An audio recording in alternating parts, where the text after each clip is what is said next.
Assalamualaikum warahmatullahi wabarakatuh. Anak-anakku, alhamdulillah kita bertemu kembali dengan pembelajaran fisika, pertemuan terakhir tentang dinamika fluida atau fluida dinamika, yaitu tentang persamaan Bernoulli. Baiklah, kita mulai. Gambar yang terlihat di sini menunjukkan sebuah pipa yang mengalami perubahan baik luas penampang. Terlihat di sini luasnya atau A1 itu lebih besar daripada A2. A1 berada pada ketinggian H1 terhadap bumi, terhadap tanah. Sedangkan pipa kedua atau pipa yang luas penampangnya A2, ketinggiannya adalah H2. Di sini fluida mempunyai kecepatan V1 dan di sana pada ketinggian H2 kelajuannya V2. Di sini fluida mempunyai tekanan P1 gitu ya, menekan fluida supaya bisa naik ke sini. Sedangkan dari sini juga, karena di sini posisinya naik begini, jadi di sini ada perlawanan ya. Dari pipa kedua ada tekanan berlawanan ke sini gitu ya, melawan P1. Tekanannya besarnya P2. Ya, kita ambil di sini yang dihijaukan, maksudnya itu adalah bagian dari fluida yang mengalir gitu ya, dengan volume V1. Terlihat di sini pendek ya pergerakan fluidanya begitu ya, sejauh delta S1. Karena di sini luas penampangnya besar A1. Masuk ke pipa yang lebih tinggi ini. Nah, terlihat yang dihijaukan ini lebih jauh ya delta S2-nya. Kenapa? Karena di sini penampangnya lebih kecil. Tapi dalam selang waktu yang sama, volume di 1 dengan volume di 2 itu sama. Sesuai dengan sifat gas fluida ideal, bahwa fluida ideal itu incompressible, tidak mengalami perubahan volume walaupun mendapat tekanan. Jadi dalam selang waktu yang sama, di posisi 1 volumenya V1, di posisi 2 volumenya V2. Berikutnya, bisakah fluida mengalir dari posisi 1 ke 2 padahal posisi 1 lebih rendah, posisi 2 lebih tinggi? Secara alamiah tentunya tidak bisa. Oleh karena itu butuh usaha ya. Jadi usaha di posisi 1 supaya fluida bisa naik ke sini itu adalah tentunya gaya di sini kalikan delta S1. Sedangkan usaha di 2, karena di sini melawan gitu ya, maka W2-nya diberi tanda negatif nantinya ya. W2 itu adalah F2 delta S2. Dari fluida statis kita sudah bahas bahwa yang dimaksud tekanan itu kan gaya perluas. Berarti kalau gaya ya silang ini ya, berarti tekanan kali luas. Nah, W1 kan F1 kali delta S1, F-nya ganti dengan PA, berarti P1 A1 delta S1. Dan W2 tadi sudah disebutkan di sini karena usaha yang di 2 itu melawan terhadap usaha 1, maka diberi tanda negatif. Itu P2 A2 delta S2. Delta S itu jarak tempuh, ingat pada GLB itu kan kecepatan kali waktu ya. Berarti ini bisa diganti jadi atau luas kali ketinggian itu kan volume, bisa diganti jadi P1V1. Kemudian W2 bisa diganti jadi min P2V2. Nah, ini bedakan di sini V-nya kecepatan, di sini mah V besar itu volume. Kita lanjutkan, ganti slide karena sudah kehabisan tempat. Dari pelajaran usaha dan energi waktu di kelas 10, kita tahu bahwa usaha total itu sama dengan energi mekanik. Energi mekanik itu adalah jumlah energi kinetik dan potensial. Maka usaha total itu ya perubahan energi kinetik artinya akhir dikurangi awal. Demikian pula perubahan energi potensial, berarti MGH2 dikurangi MGH1.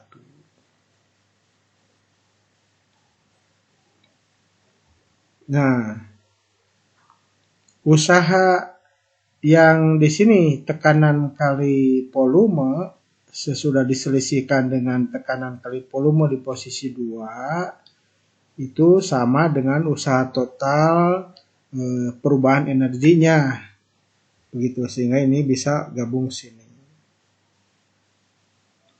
Berikutnya yang satu gabung dengan satu, yang dua dengan dua. Berarti yang ini ke sini ke ruas kiri, yang ini ke ruas kiri. Ini bertanda negatif, ini negatif, ke ruas kiri jadi positif. Yang ini ke kanan jadi positif, di sini sudah positif. Nah, seperti itu. Kemudian massa tidak terbiasa kan biasanya dengan volume gitu ya untuk fluida itu. Maka kita lihat hubungan antara massa dengan massa jenis. Bahwa massa jenis adalah massa dibagi volume. Berarti massa bisa diganti dengan rho kali V. Begitu. Nah, maka di sini rho-nya rho 1, V-nya V besar. Bedakan dengan ini V kecil, ini kecepatan, kelajuan. Ini M ganti rho P, ini tetap. Begitu. Bisa dilihat tiap suku mengandung V, mengandung volume. Nah, tadi disebutkan bahwa volume fluida yang ditekan tidak berubah.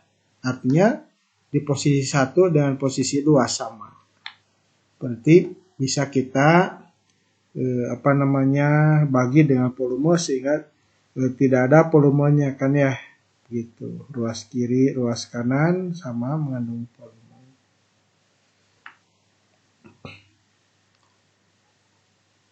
Sehingga persamaannya lebih sederhana, jadilah seperti ini. Nah, ini di posisi 1 sama dengan di posisi 2. Kalau ada lagi posisi yang ketiga, maka ketiga suku ini jumlahnya akan sama. Artinya tekanan ditambah setengah rho V kuadrat tambah rho GH itu konstan. Begitu, atau tetap. Nah, persamaan yang terakhir, dua yang terakhir boleh ini. Itu karena sudah paling sederhana disebutlah dengan persamaan Bernoulli. Karena Bernoulli yang pertama menemukannya, gitu ya. Sehingga disebut persamaan Bernoulli atau hukum Bernoulli. Barangkali ingin kenal, nah ini gambarnya ya. Mungkin gambar karena pada waktu itu belum ada foto ya. Nah, demikian gitu ya tentang persamaan Bernoulli. Dari persamaan Bernoulli ini boleh kita analisis ya pada slide berikutnya, bahwa tekanan ditambah setengah rho V kuadrat tambah rho G itu kan konstan. Apa artinya? Bahwa P P dengan V. Nah, P dengan V berbanding apa nih? Ya, berbanding terbalik. Berbanding terbalik. Bila V semakin besar, maka P semakin kecil. Nah, persamaan yang terakhir ini boleh kita nyatakan dalam kalimat begitu ya, bahwa jumlah dari tekanan. Nah, ini kan jumlah dari tekanan. Energi kinetik per satuan volume, ini kan setengah mv kuadrat itu kan energi kinetik. Ini kan rho berarti energi kinetik per volume. Dan mgh kan energi potensial, ini mah rho berarti energi potensial per volume. Itu memiliki nilai yang sama pada setiap titik sepanjang suatu garis arus.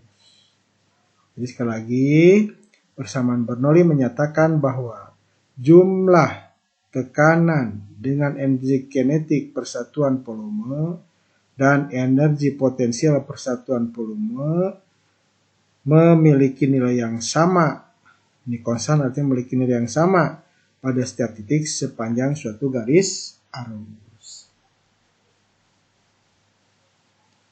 Nah, kita lihat penerapannya. Ini gaya angkat pada sayap pesawat terbang. Kita lihat sayap pesawat terbang itu dilihat dari samping ya seperti ini. Bagian atasnya diciptakan aerodinamis. Atas posisi 1, bawah posisi 2, punya laju V1, di bawah punya laju V2. Nah, diciptakan begini supaya V1 lebih besar daripada V2. Karena V1 lebih besar daripada V2, berarti tekanan di 1 lebih kecil daripada di 2. Jadi di 2 lebih besar tekanannya, artinya ada gaya angkat. Ya, muncullah gaya angkat. Nah, itulah penerapan Bernoulli yang pertama. Jadi gaya angkat pada sayap pesawat terbang. Jadi alamiahnya seperti itu. Selain menciptakan mesinnya tentunya. Ini yang alamiahnya. Contoh lain, bola ajaib. Nah, kamu bisa praktek sendiri. Ini siapkan bola pingpong, siapkan corong, tapi jangan yang besar, yang kecil saja. Nah, bola pingpong letakkan di sini, tahan dulu sebelum ditiup. Nah, ketika udara di sini dihembus, maksudnya ditiup ya ke sini. Niupnya secara terus-menerus. Tiup bukan satu kali, bukan seperti niup kalau kita tak perempuanan. Gitu ya, atau perempuanan itu kelilipan ya. Nah, bukan seperti itu, tapi niupnya secara terus-menerus. Berarti di posisi atas bola pingpong itu ada aliran fluida lebih cepat dibanding dengan di bawah. Nah, karena di sini mengalir udara lebih cepat, berarti tekanannya lebih kecil. Begitu, dibanding dengan posisi 2. Berarti dari posisi 2 ada tekanan ke atas. Maka, ketika ditiup dari atas secara terus-menerus, bola pingpong itu aneh, itu ajaib, tidak jatuh, tapi berputar atau tertahan di posisinya. Jadi kecepatan atau kelajuan di posisi 1 lebih besar daripada posisi 2, sehingga tekanan di 2 lebih besar daripada di 1, maka timbullah gaya angkat. Yang ketiga, alat penyemprot. Nah, seperti ini kan ya, alat penyemprot, cat, begitu ya. Juga penyemprot ketiak ya, atau parfum atau baygon. Nah, gitu. Kenapa bisa seperti itu? Mungkin pula ada yang berpikir, kenapa ini baygon atau zat cairnya di bawah, di pompa dari sini, tapi yang keluar zat cair yang dari sini ya. Nah, itu bisa dijelaskan pada gambar yang sebelah kiri. Gitu sama kan ya. Jadi di posisi 1 itu ketika fluida dialirkan berarti lebih cepat dibanding yang di bawah sini. berarti tekanannya lebih kecil, sehingga di fluida ini, di zat cair ini ada tekanan, sehingga terangkatlah fluida ke atas. Ya, sama dengan yang di sini, terangkat sehingga ketika dipompa terus ya menyemburlah fluida dan semburannya sangat halus gitu ya, seperti ini. Nah, prinsip ini itu identik dengan karburator. Nah, gitu ya. Prinsipnya sama dengan karburator, sehingga motor yang lama misalnya, yang lama kalau mogok, nah biasanya suka disebutkan, wah mungkin banjir. Nah, artinya tidak seimbangnya antara fluida dengan angin, gitu ya, dengan udara, gitu. Contoh lain, perahu layar. Perahu layar, nah seperti ini zaman dulu memanfaatkan layar, begitu, sehingga misalkan ini ya bagian depannya, dari sini menghembus angin sangat cepat, berarti tekanannya lebih kecil dibanding belakang, maka dari belakang timbullah tekanan ke arah depan, gitu, atau majulah perahu tersebut. Kemudian contoh lain, ini dua perahu bermotor berbenturan. Jadi kalau ini dua perahu berdekatan seperti ini, lomba balap gitu ya, balapan perahu, itu jangan sampai terlalu dekat, karena nanti zat cair yang ada di antara dua perahu ini akan mengalir sangat cepat, sehingga tekanan antara kedua ini lebih kecil dibanding dengan dari kiri dan kanannya, maka memungkinkan kedua perahu berbenturan, gitu, sehingga mungkin terjadi kecelakaan. Contoh lain, nah ini air minum bisa naik melalui plastik sedotan atau pipa sedotan. Jadi ketika udaranya dikeluarkan, disedot, nah berarti aliran fluida di sini lebih cepat dibanding dengan di bawah, berarti tekanannya lebih kecil, maka terangkatlah fluida atau minuman atau zat cair yang ada di gelas ini ke atas, maka bisa tersedot, gitu. Contoh yang ke-8, tapi mohon maaf ini bukan mengajari merokok ya. Ini api merambat pada rokok. Nah, di sini kan disedot, jadi udaranya itu keluar, ditarik. Berarti di sini aliran fluida lebih cepat dibandingkan dengan daerah sini. Berarti di sini tekanannya lebih kecil dibanding dari sini. Maka karena di sini ada tekanan yang lebih besar, maka api merambat gitu ya, dari ujung sini terus ya sampai ke ujung yang dekat mulut. Nah, yang terakhir, nah biasanya ini yang suka ada di ulangan-ulangan ya nantinya, itu menentukan kelajuan aliran air pada lubang kebocoran pada bak besar terbuka. Nah, ini bak besar terbuka atasnya, gitu. Nah, kita gambarkan seperti ini, misalkan ini permukaan air, tapi ini mah yang tertutupnya ya. Yang tertutup, ini ketinggian permukaan air H1, lubang kebocoran H2. Nah, air yang keluar dari sini tentunya lintasannya berupa parabola seperti ini. Berarti nanti akan nyambung dengan gerak parabola waktu awal masuk kelas 11. Jadi bisa ditanyakan berapa ini jarak jatuhnya air, begitu ya. Tuh. Nah, gambar ini boleh digantikan jadi yang sebelah kanan, ini air, ini lubang kebocoran, begitu.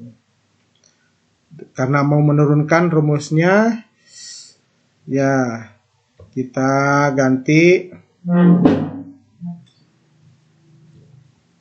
jadi seperti ini, yang sebelah kanan. Nah, di sini posisinya lubang kebocoran disebut posisi 2. luas penampang kebocorannya A2, kemudian laju aliran airnya V2, kemudian permukaan atasnya ini sini kita sebut 1, luas penampangnya A1, laju turunnya air di sini V1 dan tekanannya P1. Bisa kita lihat di sini berhubungan dengan udara luar. Di sini karena bocor berarti berhubungan udara luar. Berarti P1 dan P2 sama. Untuk menurunkannya ya kita lanjutkan gambarnya di sini. Ini Bapak ganti airnya biar tadinya putih jadi hijau karena ini backgroundnya putih ya. Kalau Bapak gambar putih lagi berarti tidak kelihatan. Apa-apa Bapak gambarkan jadi hijau. Ya, kita lihat di sini ada posisi 1, posisi 2. Tadi sudah disebutkan bahwa tekanan di 1 sama dengan di 2 ya. Kita terapkan hukum Bernoulli-nya seperti ini. Karena P1 sama P2 kita coret begitu ya. Nanti tinggal 2 suku ya sini. Dari persamaan kontinuitas A1 V1 sama A2 V2. Nah, karena A1 jauh lebih besar daripada A2, maksudnya ini luas penampang bak dibanding lubang kebocoran kan jauh lebih besar luas baknya. Berarti di sini kecepatan di 1 jauh lebih kecil kan, ini berbanding terbalik kan ya. Berarti kecepatan di 1 jauh lebih kecil dibanding V2. Nah, karena lebih kecil boleh dianggap V1 mendekati 0 atau boleh dianggap 0. Jadi ibaratnya kamu disuruh lihat di mana bagian kebocorannya. Nah, bagaimana gerakan permukaannya? Di sini tidak kelihatan ada gerakan turun karena lubang kebocorannya sangat kecil. Namanya juga lubang kebocoran gitu. Nah, maka persamaan Bernoulli tersebut berubah jadi seperti apa?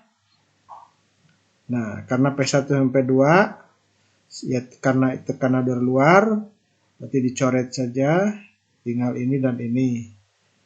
Begitu ya.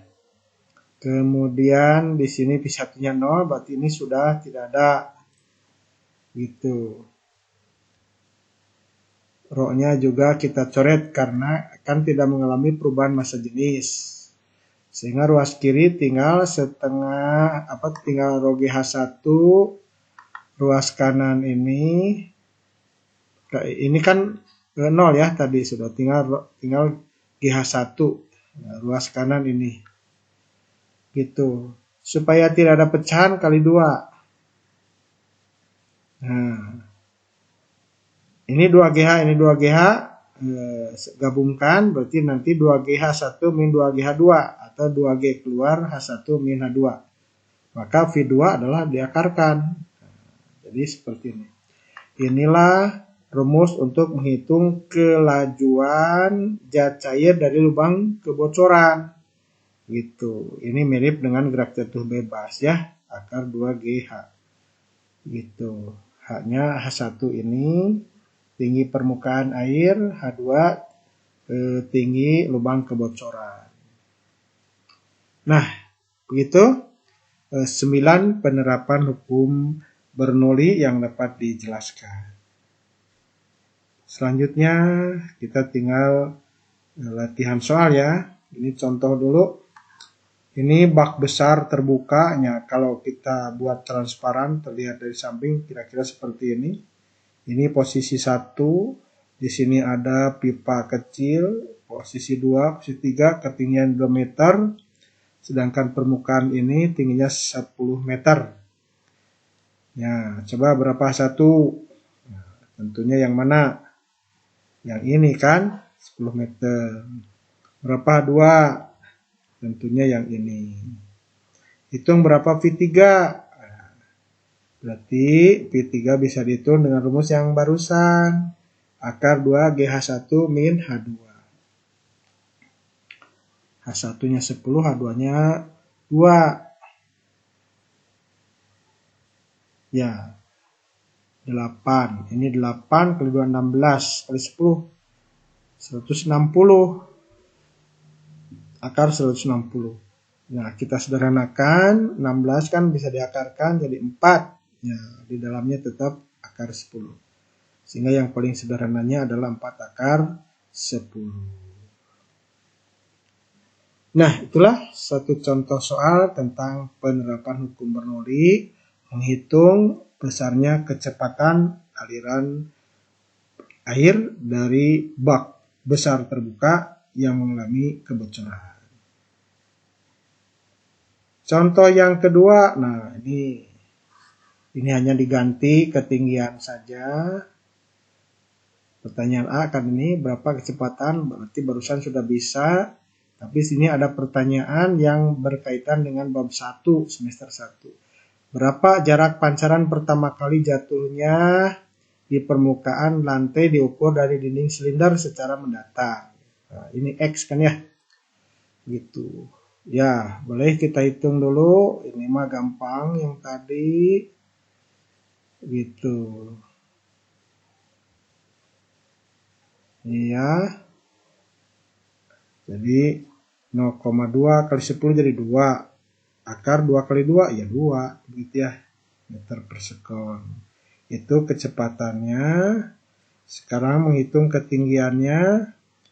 Mirip dengan gerak jatuh bebas kan, setengah GT kuadrat, H2-nya 125 cm, diubah jadi meter, dibagi 100, setengah G 5, gitu ya, T kuadrat.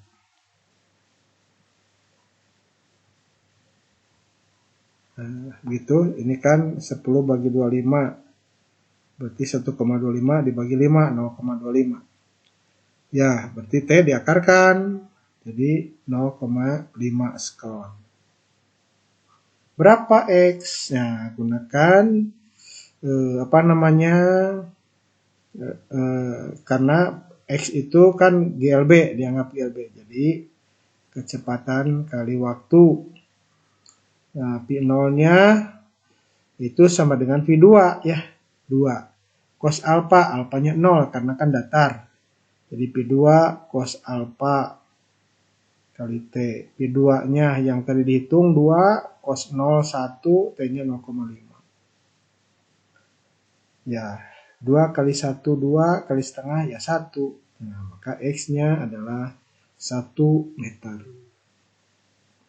Demikianlah anak-anakku pembahasan tentang fluida dinamis yang terakhir, yaitu hukum Bernoulli, lengkapi dengan contoh-contoh soalnya. Sisa soalnya silahkan coba sendiri ya. Ini nomor 1, 2, dan 3.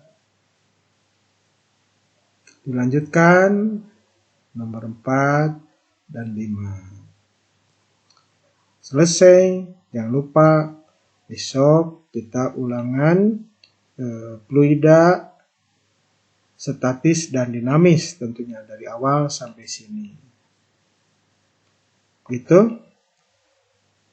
Ya, demikianlah anak-anakku yang dapat Bapak sampaikan. Semoga apa yang Bapak sampaikan bisa dipahami sehingga bisa menjadi ilmu yang bermanfaat. Terima kasih atas perhatiannya. Billahi taufiq wal hidayah. Assalamualaikum warahmatullahi wabarakatuh.